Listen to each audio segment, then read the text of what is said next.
Hey. What's up, everybody? Welcome back to another BizBuzz Live. We're live here on LinkedIn, live here on YouTube, back to talk a little bit more about some of the industry things, some of the up and coming areas you can make money, entrepreneurship, jobs, gig economy, all the stuff. Today, we're going to keep diving in to one of you guys' favorite topics, which is AI and automated learning and machine learning and all the stuff, but how this is impacting the education space, right? It's going to impact all of the spaces. The people at the highest levels that have been playing around with this technology for some time have been telling us, and they'll continue to tell us, that this is a game changer. This is like the invention of the internet. It changed the game. We need to figure this stuff out before it overtakes and figures you out. and we're now obsolete as people. No, that's not going to happen. Anyways, stick around for today's BizBuzz Live. It's going to be a good one.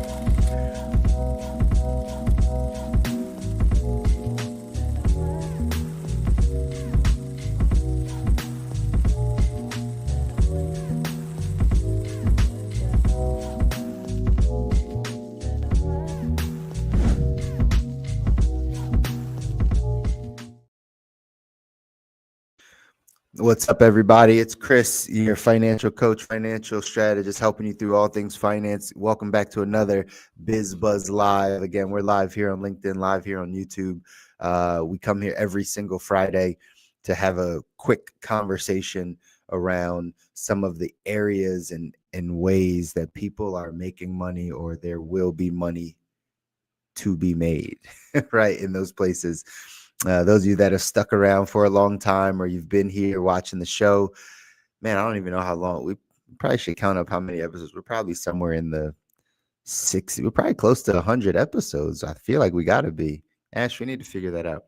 We're probably somewhere close to 100. But if you've been around for maybe 100, how many weeks? 50? 2 years? Maybe. We're probably somewhere around 100 episodes. But either way, if you've been around for some time, you know the thesis here. The thesis is the same. I always tell you, as a financial professional, somebody that's been in the industry for going on 13 years now, I've sat down with countless amounts of people, thousands of people, and had financial conversations. And whether we were talking about their insurance, or whether we were talking about their debt, or whether we were helping them save money, or giving them a plan of how to pay off their house, or a plan of how to structure their retirement, inevitably the conversation comes back to, or sometimes just starts with, cash flow. Right? How does money come into one's life, and how does money go out of one's life? And that is the primary conversation that runs all of the other areas of our life. If we're in debt, we probably have a cash flow problem, right? There's a mismanagement of money. Either not enough is coming in for what you're spending, or too much of it is going out for what you're making, and therefore you ended up in debt. Right? You had unforeseen circumstances that you did not have money for, so we put it on the credit card, and now we have to make up that extra money. If you go into debt this year, at the end of December, right, you're $10,000 in debt. That means you spent, and you don't have money in your checking account and not a lot of savings. It means you spent $10,000 more than you made this year. That's basically what it means. You spent more than you made this year. Well, the only way to stay out of that situation is to focus on our cash flow things. Now, again, as an industry, we've done a really good job of talking about the ways money flows out, how to budget your money, all the money apps to budget and look at your spending and do all that stuff. All that's great. The other side of the conversation, which I've been having with more and more people recently, is how do we make money? How do you make the money? If you are sitting in a position here on LinkedIn, here on YouTube, if you're sitting in a position where you're like, man, like if I can just budget, like things feel tight. Oh, if I could just save a little more. Oh, I want to put some away for my kids, but I don't know if I can. I want to put some away for my grandkids. I want to do this, but it's just a little tight. One of the solutions is to go and increase your income. There's in 2025, 2026, there are millions of ways to make money. You just have to apply yourself, get some skill sets, right? Upgrade your skill sets, change maybe how you think about earning money, and get a little bit more diverse in the way that you choose to earn it. Do some research, learn something new, increase the skill sets. It opens up the door to opportunities the more that you think about those things. But that's a conversation that I don't think we have enough. I don't think we have the conversation enough around how are you making the money? How does it come in your life? I know we've been taught go to school, good grades, get some higher education, get a job, work at the job, maybe bounce jobs, get some good benefits. But if that's not paying off for you, then we got to figure out a different way. Most times people just don't know a different way. So we come to talk about it on the show. There can be other ways, other job opportunities out there that allow you to climb the corporate ladder, right? And raise your income and bring in more money and all those things. But typically right now, there's really not. If you're moving jobs, you're normally moving laterally, right? Lateral, horizontal, lateral. Yeah, you're moving laterally, I think, from one place to the next. There's not many extra benefits. It's not major pay raises. It's not major quality of life shifts. They're just like at the same level, like you're just here.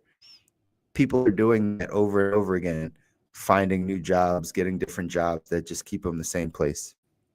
You have the gig economy, where right now in this season, I've seen a bunch of it on TikTok of, Amazon Flex going to be an Amazon delivery driver. They're the holiday drivers, more boxes.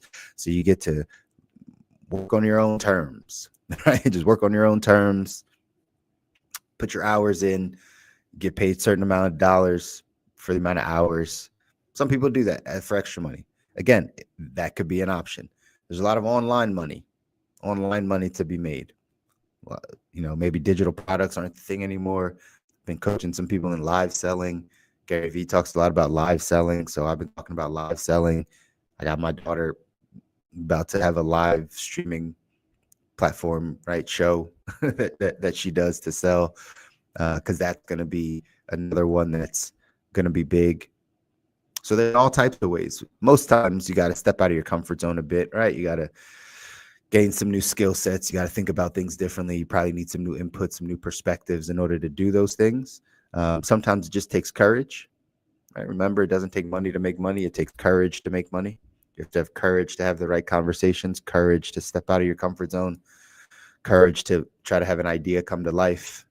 It takes courage, right? So maybe you might need to improve some of your courage, right? In all honesty, you might need to get a little bit more courageous, however that looks like in your life. I do morning mindset calls. So if you want to jump on a morning mindset call, you can, and I'll give you some tips on how to do that type of stuff. That's every Monday, Wednesday, Friday morning, 9:30 a.m. Shameless plug. I'm gonna start plugging more of my stuff. I do a lot of this. Y'all just don't know about it. Y'all just don't know about it a ton. So we got to do a better job of getting it to you. But that might be a shift, right, to help you make some more money. Another shift that might be there for you to make some more money is you actually like getting around some other entrepreneurs. I think we talked about this a few weeks ago. 3 things that are needed, right? The entrepreneur, the manager, and the technician for any good business. Maybe you're a technician, maybe you're a manager, maybe you just need to get around a good entrepreneur. Maybe that's a way for you to make money. You might not need to be the founder of a company, but maybe you need to be the number 2 of a company, the number 3, the person that comes in and organizes the things and has, good structure to them, so that the entrepreneur can go off and do all the entrepreneurial things. Maybe you're not the entrepreneur, the manager, and the technician. Maybe you struggle to be all 3, but because you don't talk to enough people, because you don't network and shake hands and get around people, you might not know. But that's another way to make money, right? Is just get around the people that already have the ideas and let them pay you. Let them pay you for the work that you do. You don't have to go through a big corporation. Maybe you are the entrepreneur and you just want to build something massive for yourself. That could be another opportunity. But at the end of the day, you got to learn some things. You got to figure out some things. You got to upgrade your knowledge base and then upgrade your skill sets and try new things that force you to grow. One of these things that we're going to talk about a bunch, that we've been talking about a bunch, is AI. Again, automated, like machine learning, automations, AI type stuff, right? Like these are all the things that you've been hearing a ton about. There's a lot of banter on both sides. There's the people that are completely against it. There's the people that are for it. Honestly, the people that are against it are way louder than the people that are for it. But I just want people to understand that it has a place and will have a place in all of the things that we do. How is it? It's going to have a place in education currently and in the future. We're going to watch it, and we got some examples of it in many different areas, but specifically in the education space. AI is going to be used. I mean, already most students are using it for their own papers and research and all that type of stuff, to the point that many educators have to use AI checkers just to make sure. They have to run kids' papers through AI, checkers that get a chance to see if this paper was fully plagiarized, fully written by AI, all those types of things, right? But again, there's pros and cons to this. There's both sides. And I want to just make sure that we're highlighting some of both sides, right? That we're highlighting some of both sides. I hear the downside of like, hey, it's going to take away creative learning or creative thinking for people, for kids specifically, right? Could be true. Could be, right? Like the more dependent on it can become, the dumber kids could get, I guess, right? Like the less that they start critically thinking about certain things because all their answers are at their fingertips. That could be one side. The other side is it could actually help with education and lesson plans. If one of the downsides of our education system is understanding that everyone learns at a different pace and learns differently, but yet we throw 20, 30, 40 kids in a room to all learn, well, obviously that's not good for everyone. So how could we make it good for everyone? Well, we could tailor their learning. Machines can learn a student's behavior, the time, the length they take on certain tests or quizzes. It can monitor how fast some of them read, and it can tailor a curriculum for that child. Instead of the curriculum being this one size fits all model, this if I'm a square peg trying to fit in a round hole type of thing, I don't learn that way. We almost can't capture, and we're watching this happen, we almost can't capture all the children that come through the education system. It's going to fail somebody. And it's normally those kids that don't learn in the same ways. Maybe there is a learning disability. Maybe there's dyslexia or something along those lines. And a teacher can't necessarily catch it, but a machine can. A machine can catch that. If it's mixing up words, if it's not able to comprehend, you can have a machine learn a child's behavior. Hence, it would create better, more tailored curriculum to that child. So that could be a pro, right? The cons are they could take away creativity and creative learning and critical thinking. It could. The other side is it could actually enhance that child's learning ability and their learning journey, their education journey, to make it more for them, to help them in the areas specifically that they might need, right? So those are some things to again look forward to. Special education and language teachers can start to use it to translate material, to generate alternative formats for accessibility.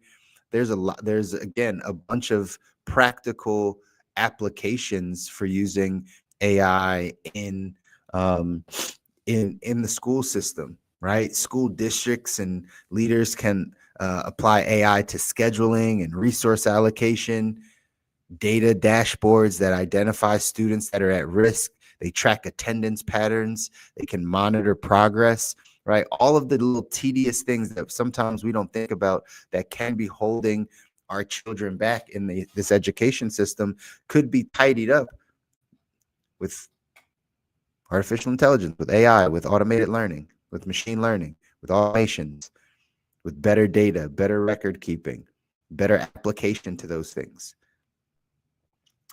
The thing I want to kind of put forward to all of you is that if you have a child that is not using it, I would encourage you to teach them how to use it. This would imply that you know how to use it. We watch this happen. Maybe I'm just a pattern guy. Maybe I just watch a lot of patterns. And so I can pick up things quickly because I feel like I'm paying attention to stuff that's happening. But I feel like the exact same thing happened with social media, right? Like the Instagram, Facebook, TikTok world, right? I feel like the exact same thing. We just watched it happen if anyone was paying attention. That like 10, 12 years ago, parents would just people were just up in arms about social media. Oh, it's so bad. All the bad things you can see on there. It's ruining kids' minds, right? Just the endless doom scrolling. And again, some of those things may be true. Anything in excess cannot be good, right? Anything in excess. So the excess of screen time, the excess of scrolling on these platforms, right, will not be good for a person's brain, child or adult, right? But I remember vividly like these conversations with people that were like, I won't use it. Like I just won't use social media. I won't be on Facebook. I won't be on Instagram. I won't do any of these things. And a lot of those people missed out on wealth, on information, on fun things. Like they just missed out because they chose to push back on a technology that maybe they just didn't agree with, but also just it was taking over. There's nothing they can do. And what I would say to parents back in those times of like, instead of telling your kids to like not be on Instagram, teach them what to do on Instagram. Teach them what to search. Teach them how to search. Teach them how to use a hashtag. Teach them how to monitor their feed. Teach them how. Don't just say, don't do it. It's not good, right? We have to learn from the previous generations. When you tell a child, don't do it, it's not good, what's the first thing they want to do? They want to do that thing. They want to do that thing.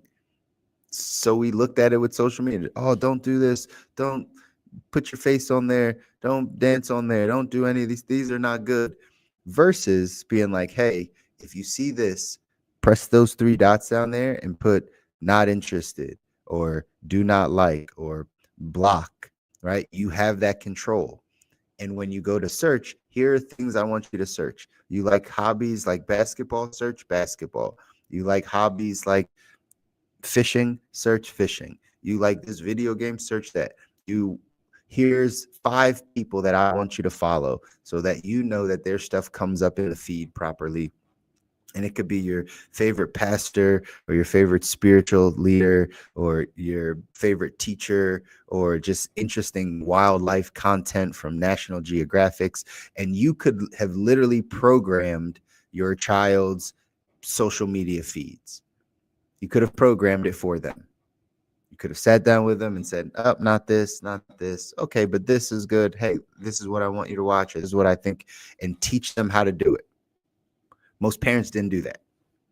Most parents just said it's bad, stay off of it. Screen time's not good. Stop just scrolling. Who you talking to? What is Snapchat? Yada, yada, right? Like that's what happened. They didn't teach them how to use it. The same exact thing is about to happen with AI. It's going to be an integral part of your child's life. It's going to be an integral part of our lives. If instead of thinking, educators and parents, instead of thinking that education should not use these technologies, should not use it, learn how to use it and use it for the good, like the good stuff. Some of the stuff I just mentioned. It would be nice, instead of having like a person that has to track truancy and track who's in school and who's not in school and those things, if like a machine could do that for you and just gave you the data, so you knew where the risks were, so you know what kids the next time they were in class, like you needed to pull aside or talk to, or put them into a special class, a conversation around skipping school and what's happening at their home and all this stuff. Like, what if it gave insight? I just told you earlier, what if it gave you insight on how your child learns and then tailors a curriculum specifically to their learning? What if that's what it was used for? So again, I'm encouraging us, because this is going to happen in all the areas of our society. We're going to look at it in all the business sectors. We're going to look at it in all the facets of our society, that this is going to be a big deal. It's going to be a big deal. So we got to get ahead of it. In education, what you need to know is we got to work with AI more than have it work against us. If you just leave it up to students, they're right, they're going to use it for the worst, or for the shortcuts, or to not think, or any of those things. But if you use it for the good, if you understand that this is a benefit to society, then you'll find the measures of how to use it. Career and technical education type teachers, right? Skills, trades, those types of things can use AI to keep curriculum aligned with fast changing industry skills. Welding and electrical work and healthcare and cybersecurity. They could be like a workplace tool. Teachers can start having, workplaces download kind of what they're working through, so you can change curriculum on the fly. So we don't have the same issues as we had in the past, where you go to school for 4 to 6 years for a degree that no longer is needed when you come out, because the curriculum hadn't changed. Right? The curriculum hasn't changed. So maybe we can update curriculums a little bit faster. I think this is a place that we should be doing more training. I just sat down with someone from like a career workforce development, funded by the government. Sat down with them and had a conversation, and the government, so much, like, again, wasting the government. The government just kind of pushes money out for good ideas, but the government's really slow about like updating their ideas. And so I was having a conversation with one of the leaders over there, and I was like, are y'all teaching them anything about AI? Because all the jobs that you're placing them in is literally just like labor jobs, like warehouse work. So after a while, if I really do need a job, I'm not going to come to you, because you're just going to try to stick me in a warehouse.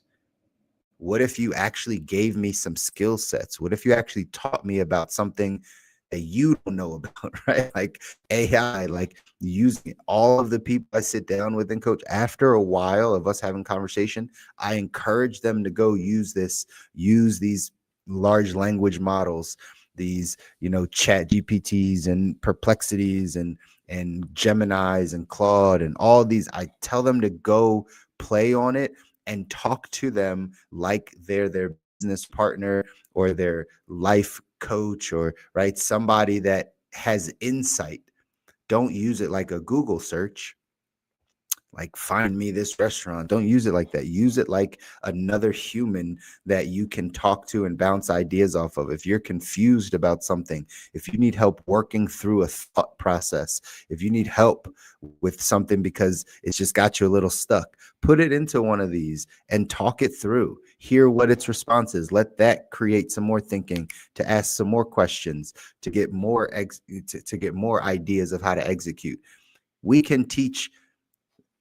I honestly think that AI could be the great equalizer for our wealth poverty gap, for our education gap. schools that are in the hood, schools that are in underserved neighborhoods don't get the same qualities of teachers, don't get the same curriculums, don't have the same results. Like AI can level that playing field. If we can get the internet to people, all right, shout out to companies like Starlink, right? Like Elon Musk. If we can get the internet to people, we could have it at our fingertips. You can ask anything, you can become anything, you can do anything, you can build anything, and anything with enough, but you have to ask the right questions. If we're too distracted, we can't even ask the right questions, y'all. So again, I want us to just understand that this is something that's powerful for educators. It's powerful for teachers. If you're an educator, you should look into how to use this to make your life more efficient, how to make your curriculum more efficient. I mean, you can get down to, if you're a really, really solid teacher, you can go student by student and talk through exactly what their challenges are that you see. Use that in AI. It'll bring you back a model of what to pay attention to, of what to focus on, and you can individually go in and impact your students in that way. There's so many things that you can go off and do, but we can't demonize this. We can't say it's not good and just have this hard line drawn in the sand of what's not good. And we got to be able to see both sides, that there can be real benefits from using some of these platforms, y'all. So this is just the first one. This is just talking about teachers and educators and how AI could potentially, move through this industry. It's going to move through every industry. The more we jump on here on these BizBuzz live calls, the more I'm going to put this into your ear that you should be doing these things. You should be paying attention to these things. You should be playing around with these things. You should not be completely one-sided already. After knowing that this is going to take over a ton, you got to at least be open to testing some things out and watch how your life can improve a bit. All right. So let's jump back in next Friday, y'all. Do something this weekend that scares you. Make sure you're pushing yourself out of your comfort zone, learn something new, create new skill sets, all those types of things so that you can start bringing in more income for your family. I'll see you guys next Friday. Peace.